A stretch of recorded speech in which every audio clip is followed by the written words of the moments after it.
baha ay isang pag-apaw ng tubig lumulubog sa lupa ng karaniwang tuyo.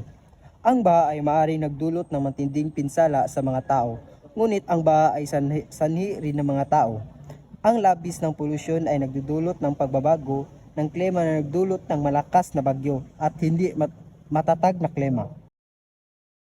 Baha ang pinakaraniwang natural na sakuna sa Pilipinas. Nasa 250 pamilya sa bansa ang apektado ng pagbaha at may average na 20 bagyo ang pumapasok sa Pilipinas kada taon.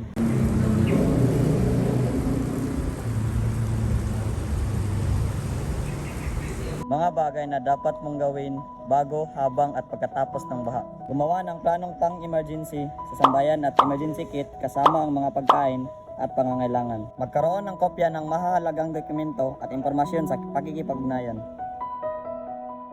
Iwasang maglakad o magmaneho sa lugar na binabaha.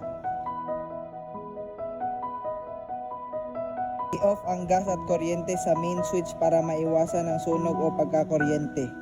Maghanap ng mataas na lugar. Katapos ng baha, lumayo sa mga ari-arian ng pinsala upang mabawasan ang posibilidad na masaktan. Umuwi lamang kapag nagbigay ng sinyales ang mga otoridad na bumalik.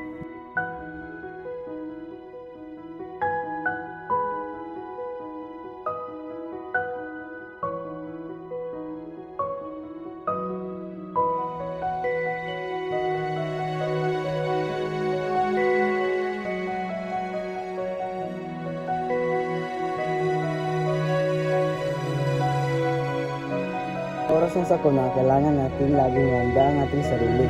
Laging paningin ang iyong susunod na hakbang at natiling may kaalaman tungkol sa kalamidad na ating pinagharap.